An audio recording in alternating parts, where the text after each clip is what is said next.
It all started with a letter. A single, innocuous envelope slipped into my mailbox, bearing the ominous logo of the Willow Creek Homeowners Association, HOA. I had just returned home from a grueling double shift at the hospital, my scrubs still clinging to me, when I saw it. The envelope was crisp, white, and too formal for anything good. My stomach churned as I tore it open, revealing the words that would set off a chain of events I could never have anticipated. Notice of violation, due law 75 fine. Immediate payment required. I blinked, reading the notice again. Due law 75 for what? My eyes scanned down the page, landing on the offense. Grass exceeding height regulations by 0.75 inches. Are you kidding me? I muttered under my breath. Half an inch. I had been working double shifts all week, barely keeping up with my daughter Emily's school schedule, let alone worrying about the length of my grass. I glanced across the street, where my neighbor, Karen Whitaker, stood watering her perfectly manicured lawn. She caught my eye and quickly looked away, but not before I saw the smug smile tugging at her lips. Of course, Karen, the self-appointed neighborhood watchdog and secretary of the HOA board, had probably been the one to measure my grass with a ruler while I was at work. I crumpled the notice in my hand and tossed it onto the growing pile of bills on my kitchen counter. Since my husband, Mark, had left 6 months ago, money had been tight. My nursing salary covered the basics, but these random HOA fines were pushing me to the edge. Emily's asthma medication alone cost a fortune, even with insurance. I couldn't afford to pay due law 75 for something as trivial as grass being slightly overgrown. Determined to fight this ridiculous charge, I called the HOA office the next morning. The phone rang 3 times before a cheerful voice answered. Willow Creek HOA, this is Linda speaking. How can I help you? Hi, Linda. This is Sarah Mitchell. I just received a fine for my grass being 3/4 of an inch too tall. That seems excessive, especially since I wasn't even notified there was a problem before getting fined. Linda's tone shifted, becoming more formal. According to our updated bylaws, we no longer require warnings before issuing fines for standard violations. Section 8, Paragraph 4 of the Re-VY-Set agreement you signed. Re-VY-Set agreement? I never signed anything new, I protested. The board approved the changes last month. Notices were emailed to all residents. I checked my spam folder later and found a 47-page PDF of new rules buried between ads for weight loss supplements and Nigerian princes. Who actually reads those? That evening, while helping Emily with her homework, a knock startled us. At my door stood Mr. Thompson, my elderly neighbor from 2 houses down. Evening, Sarah, he said, leaning heavily on his cane. Wanted to warn you Karen's on the warpath. She got me last week for Leah VYing my trash, can out 4 hours too long. Cost me due law 100. That's outrageous. How can they keep raising these fines? Mr. Thompson shook his head. It's been worse since that new board president took over. Richard Grayson, big shot real estate developer. Rumor is he's using our fines to fund the fancy clubhouse renovation nobody asked for. Can they even do that? I asked. Been wondering the same thing. My nephew's a paralegal. Says some of these rules might not be legal, but fighting an HOA is expensive. After Mr. Thompson left, I tucked Emily into bed and stayed up researching. Turns out he was right. Many HOAs abuse their power, but challenging them requires time and money, 2 things I didn't have. Still, I refused to pay this unjust fine. I decided to confront the board at their next meeting instead. The following week brought more problems. My air conditioning broke during the hottest day of summer, costing due law 500 to fix. I barely had the money, and then Emily needed an emergency inhaler refill when her asthma flared up from the heat. By the time the HOA meeting arrived, I was exhausted, stressed, and definitely not in the mood for Karen's attitude.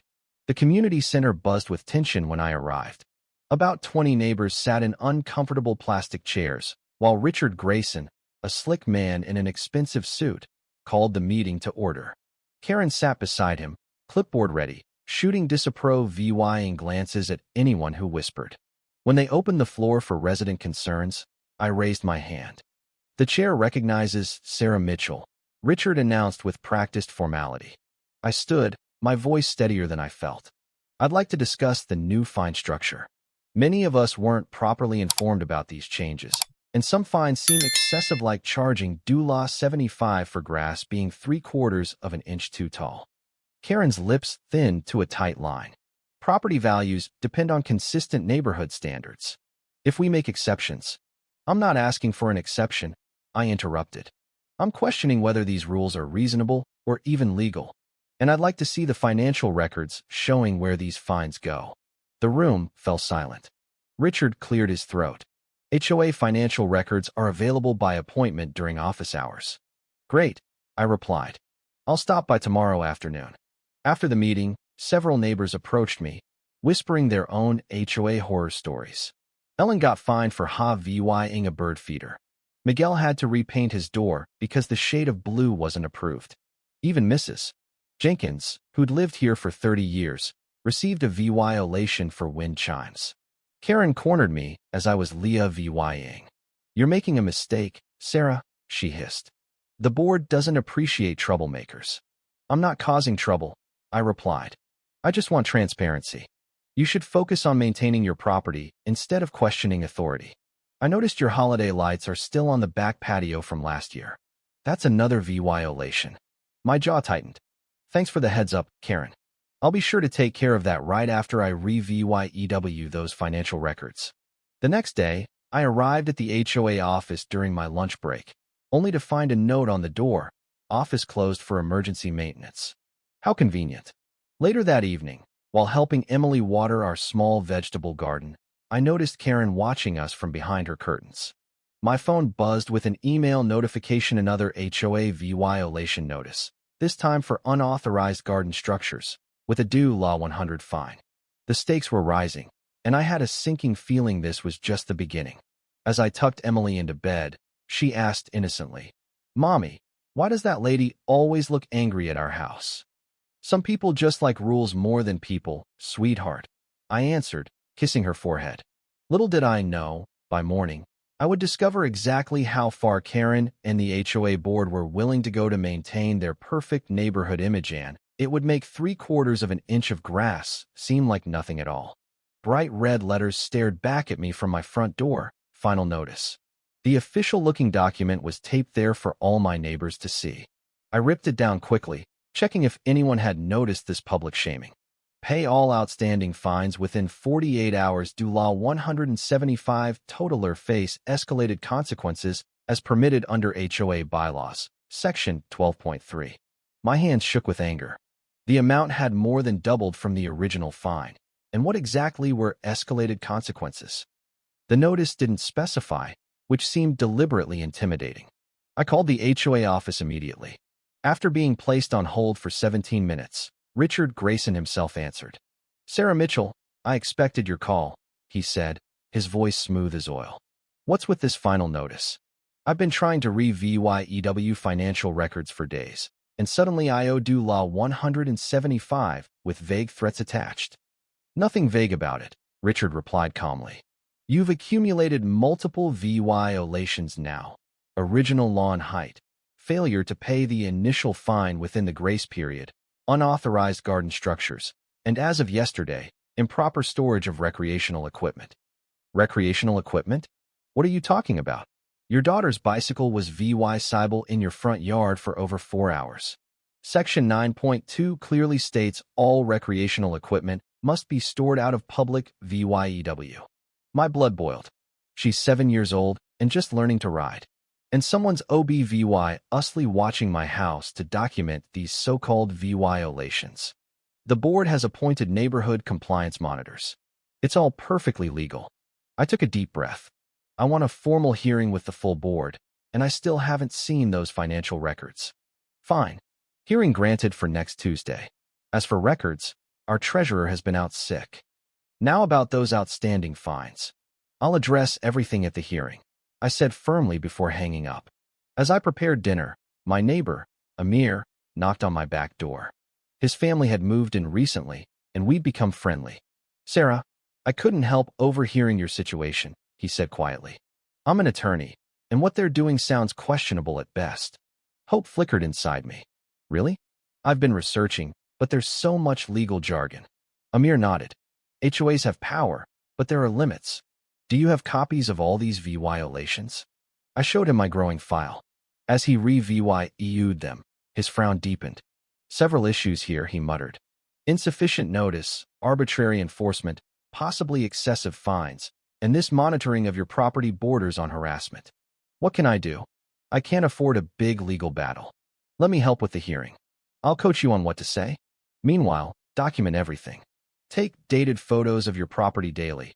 Record any interactions with board members. Save all communications. That night, I slept better knowing I had an ally. But my relief was short-lived. The next morning, I discovered Karen in my front yard, photographing my house with a professional camera. When she saw me, she didn't even pretend to be doing anything else. "Excuse me, what do you think you're doing on my property?" I demanded, still in my bathrobe. Karen smiled coldly. "Public documentation of ongoing violations. I'm well within my rights as compliance monitor. Not on my private property without permission. The easement extends 15 feet from the street. I'm within that boundary." As we argued, Emily appeared at the door, confused by the commotion. "Mommy, why is that lady yelling?" Before I could answer, Karen snapped a photo of Emily. Something inside me snapped. "That's it. You do not photograph my child without consent." I stepped between them, blocking Karen's camera. "Your emotional display is disturbing the peace," Karen said, backing away. "That's another violation." I was about to respond when my phone rang. It was my cousin, Jenna, a reporter for Channel 7 News. "Hey, Sarah, just checking if I can still borrow your folding tables for tomorrow's community event we're covering. We'll be in your area shooting a segment on summer heat safety." An idea struck me. "Actually, Jenna, there might be another story you'd find interesting right in my neighborhood. Can you stop by this afternoon?" Karen's eyes widened as she overheard. She quickly retreated to her car, but not before I saw concern flash across her face. After explaining everything to Jenna, she was intrigued. Homeowner associations overstepping boundaries isn't new, but this level of monitoring and harassment could make a compelling story. "Would you be willing to go on camera?" I hesitated, worried about escalating the situation. "Let me think about it. The hearing is Tuesday. Keep me posted. Meanwhile, I'll do background research on this HOA and its board members." That afternoon, I received 4 emails from the HOA, each detailing a new violation with corresponding fines. My total now exceeded Law 300. This was getting ridiculous. I called Amir in a panic. "They're piling on fines faster than I can read them. What are they trying to do?" "It's an intimidation tactic," he explained. "They want you to give up and pay. But this excessive pattern actually strengthens your case." The next day was Friday. After dropping Emily at school, I returned home to find a maintenance truck parked outside my house. 2 men in uniforms were examining my utility connections. "Excuse me, what's going on?" I asked. One worker looked uncomfortable. "Ma'am, we have orders from Willow Creek HOA to evaluate your property for utility compliance." "What does that even mean?" He shrugged. "Just following work orders. You'll need to contact the association." I immediately called Richard but got voicemail. My text to Amir went unanswered. Was in court today. Feeling increasingly uneasy, I left for my nursing shift, planning to deal with this mess tonight. When I returned home at 7:30 p.m., I inserted my key into a door that should have been illuminated by my porch light. Instead, darkness greeted me. I flipped the light switch inside. Nothing. The power was out. Using my phone flashlight, I checked the breaker box. Everything seemed normal. I called the power company, navigating their automated system until reaching a representative. "I'm sorry, MS. Mitchell, but our records show your SARE VYC was disconnected today at the request of Willow Creek Homeowners Association under their utility oversight agreement." "What? They can't do that." "According to our records, paragraph 37 of your HOA covenant grants them authority to request utility disconnection for residents with outstanding violations. You'll need to resolve this with your HOA. My refrigerator full of food would spoil. Emily's asthma medication needed refrigeration, and it was nearly 90 degrees outside. The house would be unbearable by morning." I called Richard's cell phone repeatedly straight to voicemail. Karen didn't answer either. The HOA emergency line connected me to a SARE VYC that took a message promising someone would respond within 24 to 48 hours. As panic set in, My phone battery dropped to 15 fan tram. I texted Jenna. HOA cut off my electricity over fines. Emily's medication will spoil. No warning. No one responding. Her reply came quickly. Stay calm. I'm on my way with the news van. We're broadcasting live in 30 minutes for the evening report. Don't tell them we're coming. Standing in my darkening house, I felt something shift inside me. This wasn't just about unfair rules anymore. They were playing with my child's health. I looked out my window to see Karen peeking through her curtains at my darkened house, a satisfied expression on her face. She had no idea what was coming next. Jenna arrived with the news van just as the sun was setting. The camera crew quickly set up, and within minutes, we were live on the evening news. Good afternoon. I'm Jenna Rivera with Channel 7 News, coming to you live from Willow Creek. Jenna began smoothly. We're here today covering what appears to be an extreme case of HOA overreach. With me is Sarah Mitchell, a single mother whose electricity was cut off by the HOA over a disputed $75 fine for grass being 3/4 of an inch too tall. The camera panned to me as I explained the situation, my voice shaking with anger and frustration. They didn't even warn me. I came home to find my power cut off, and my daughter's asthma medication is going to spoil. This isn't just about a fine, Anna Marie, it's about my child's health. As we spoke, Richard Grayson and 2 board members arrived, clearly unaware they were walking into a live broadcast. Jenna approached them, microphone in hand. Mr. Grayson, can you explain why you felt justified in cutting off essential utilities to a home where a child with asthma lives? Richard stammered, caught off guard. We followed proper procedures. Ms. Mitchell has repeatedly violated community standards. Can you specify these violations? Jenna pressed. Her grass exceeded height limitations. Her recycling bin remained at the curb past collection time. There were children's drawings on her driveway and packages left on her porch overnight. One of the board members interjected, reading from a clipboard. Jenna raised her eyebrows. And for these minor issues, you felt justified in cutting off essential utilities to a home where a child with asthma lives, a child whose life-saving medication requires refrigeration. Richard's face paled. I wasn't informed about any medical necessities. Because you never asked, I shouted, stepping into the frame. You never even properly notified me about the new grass height regulations. I received one fine notice 2 weeks ago, and then a vague warning about consequences taped to my door. The camera panned to the growing crowd of neighbors, many nodding in agreement. Jenna turned back to Richard. Sir, I have here a copy of the state's utility protection laws, which clearly state that even in cases where HOAs have disconnection clauses, they must provide a clear written notice specifically mentioning utility disconnection as a potential consequence and give homeowners a minimum 7-day grace period to address the issue. Richard's face drained of color. Our legal counsel, AdVY, said. Your legal counsel? Mrs. Jenkins interrupted from the crowd. The board told us last meeting that we couldn't afford legal counsel this year. That's why you raised our dues. A murmur rippled through the gathered neighbors. Suddenly, Karen emerged from her house, marching toward us with her phone held out like a weapon. She's been breaking rules for months, Karen declared, walking straight into the camera's frame. Look at these photos her son drawing with chalk, a delivery package sitting on her porch for 3 hours, her recycling bin out at 7:30 p.m. when the rules clearly state it should be removed by 7 o'clock.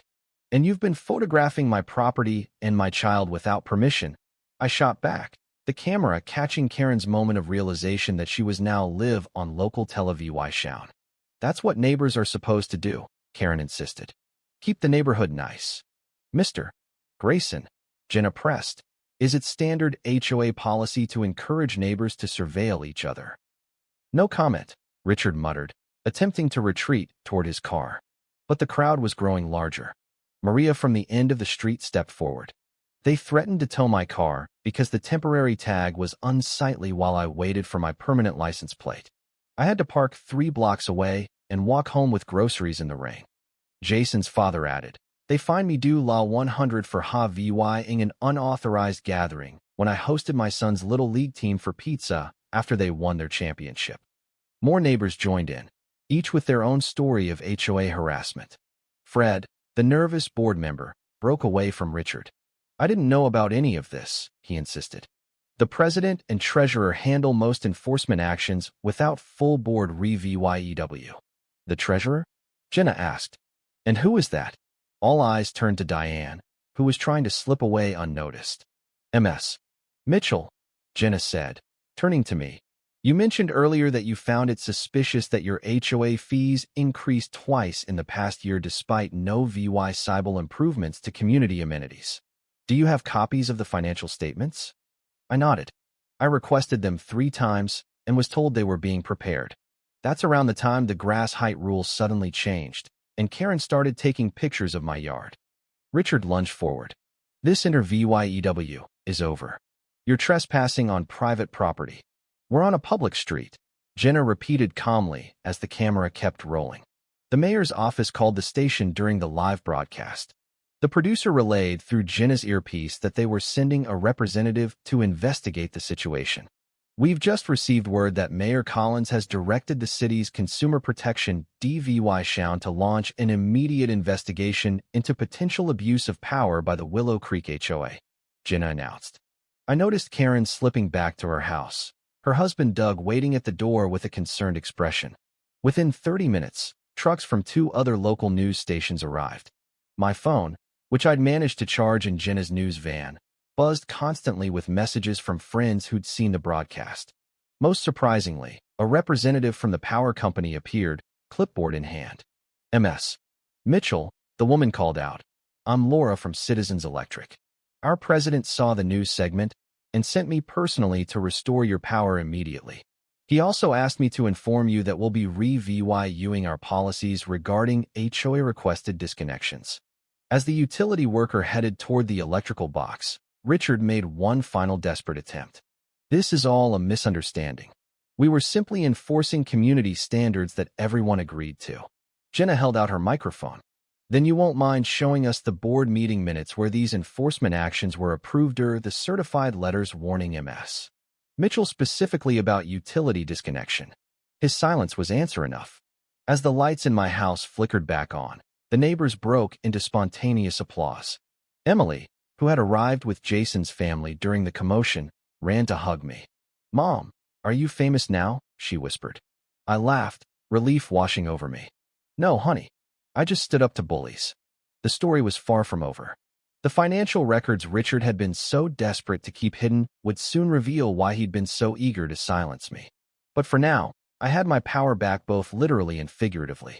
And judging by the determined expressions on my neighbors' faces as they exchanged contact information and planned an emergency community meeting, Willow Creek would never be the same again. The video of Richard stammering on live TV had spread faster than wildfire. By nightfall, a crowd had gathered on my front lawn. Neighbors I barely knew coming forward with food, extension cords, and stories. Mrs. Jenkins from 2 streets over brought homemade lasagna. They fined me lot 200 last year because my Christmas lights were the wrong shade of white, she said, squeezing my hand. I was too embarrassed to fight back. Jason and Maria crossed the street with a casserole dish and determined expressions. We've started a petition, Jason explained, handing me a printout. We need 75 fan tram of homeowners to sign to force a special election for a new board, and we're already at 50 fan tram. Nobody likes bullies, Maria added proudly, especially when they see them exposed on TV. Karen's house remained dark, curtains drawn. Her husband's car was missing from the driveway. Emily returned from her friend's house, where she'd been staying while our power was out. Her eyes widened at the small gathering in our viewing room. Are we viewing a party? She asked. Sort of, I smiled. We're viewing a meeting to fix our neighborhood. Someone had brought a portable projector, and Maria's husband, an accountant, was showing everyone slides of the HOA financial records he'd requested months ago. Look at these numbers, he pointed. Administrative expenses increased 340 fan tram after Richard took over, but there's no breakdown of where that money went. And notice the timing of when fines started increasing. A collective gasp filled the room as he showed a graph correlating increased fines with large withdrawals from the HOA account. I've been tracking this for months, he admitted, but I was afraid to come forward alone. Emily tugged my sleeve. Mom, why is everyone so mad? I knelt beside her. Because sometimes grown-ups forget that rules are supposed to help people, not hurt them. A knock at the door revealed more neighbors, the Patels from the corner house, and the elderly Mr. Johnson, who lived across from the community pool. "We saw the news," Mr. Patel said. "The same thing happened to us last summer. They cut our water for 3 days over a disputed fine for HOA-ing the wrong color mulch." Mrs. Johnson nodded. "And they threatened to put a lien on our house because our grandson's basketball hoop was VY-sible from the street." By midnight, we had testimonies from 37 households documenting similar abuses. Maria's husband had created a shared document where everyone could add their experiences. The patterns were undeniable. As people finally headed home, promising to return tomorrow with more signatures, I checked my email to find a message from the HOA's lawyer. It started with threats about defamation, but ended with an offer to discuss resolution options. They were scared. I crawled into bed, exhausted but hopeful. When my phone lit up with a text from Jenna, I knew the fight was far from over. "Check your email. You need to see what I found." In my inbox was a 5-year-old newspaper article about Richard Grayson's pre-VYS neighborhood, where he'd served as HOA president until resigning abruptly amid accusations of financial misconduct. History was repeating itself, but this time, he'd picked the wrong person to bully. The next morning, I woke to find an envelope slid under my door. Inside were banking records showing Richard had opened a private account in the Cayman Islands.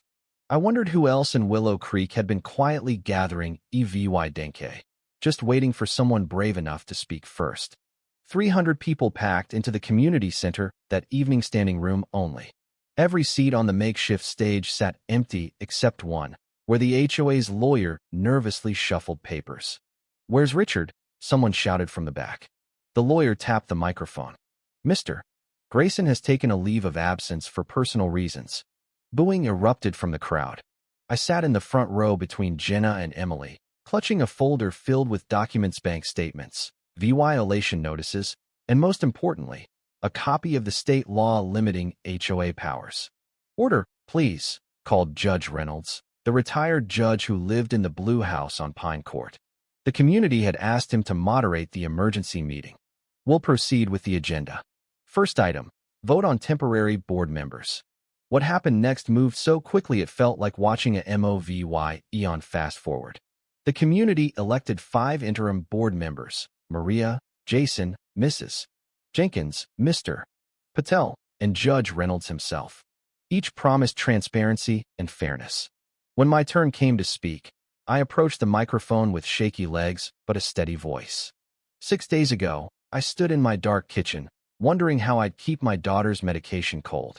Today, I stand here with all of you, knowing we've turned on a different kind of power, the power of neighbors standing together. I shared what we'd discovered: the pattern of escalating fines targeting specific households, the hidden clause about utility disconnection, and the mysterious international bank account opened 3 months after Richard became president. The lawyer interrupted. "These allegations are unfounded and potentially defamatory." "Actually," Jenna stood up, pressing play on her recorder, "I have the former HOA treasurer on record confirming unauthorized transfers." A hush fell over the room as we listened to the confession of a man who'd been pushed aside when he questioned Richard's accounting. By the meeting's end, 3 resolutions had passed unanimously.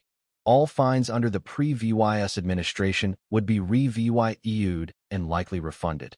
The utility disconnection clause would be permanently removed from the bylaws, and a full financial audit would be conducted by an independent firm.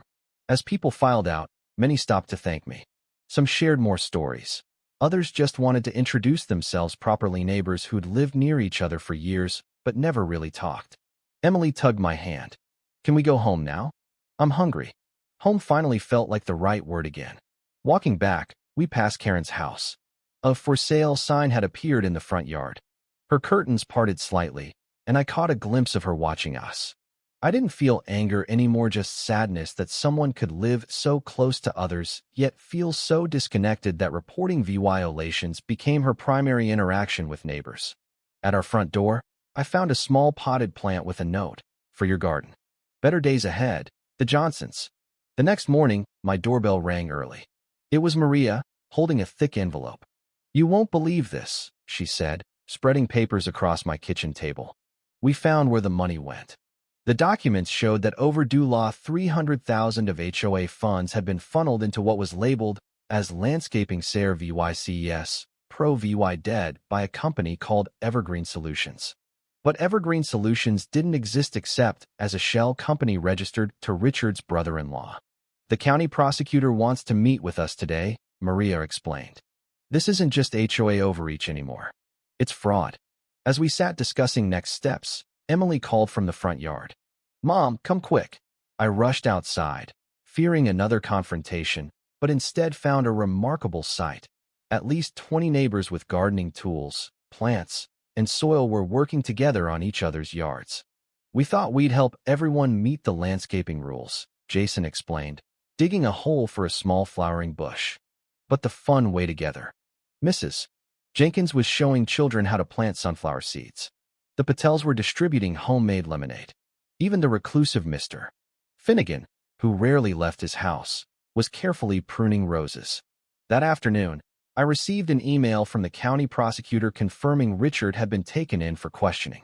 Attached was a request for my testimony in the upcoming case. 6 weeks later, I stood on a small stage at the newly renovated community center, cutting a ribbon to open Willow Creek's first community garden built on land that had previously been reserved for an unnecessary HOA office expansion. Judge Reynolds, now the official HOA president, handed me the scissors. Some leaders rule with fear and control, he said to the gathered crowd. Others lead by example and inspiration. Thank you for showing us the difference. As children ran through the garden pathways and neighbors shared growing tips, I noticed a familiar face at the edge of the crowd. Karen's husband, looking uncomfortable but determined. He approached slowly. I wanted to apologize before we move, he said. Karen isn't well, hasn't been for a long time.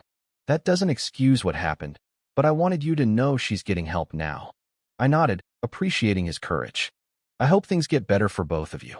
That evening, as fireflies began to dance across freshly tended lawns, neighbors gathered for an impromptu block party. Someone brought guitars, children played tag between houses, doors stayed open, and food was shared freely. Jenna found me sitting on my porch swing, watching it all unfold. Your story aired nationally yesterday, she said. I've gotten calls from communities across the country asking how you fought back. Tell them it wasn't just me, I replied. It was all of us remembering what neighborhoods are supposed to be.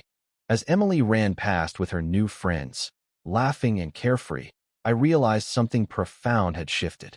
The HOA still existed, but its purpose had transformed from controlling to connecting, from punishing to protecting. When my electricity had been cut, I'd felt powerless. Now, surrounded by genuine community, I understood what true power looked like, and it had nothing to do with rules written on paper and everything to do with people standing together in the light. If you were the one in this story, how would you react? Would you stand up and fight back, or accept the unreasonable pressure and control from the HOA? Share your thoughts in the comments below. And don't forget to subscribe, like, and share this video with more people. Your small action gives us the motivation to keep bringing you more intense and engaging stories. Thanks for watching, and we'll see you in the next video.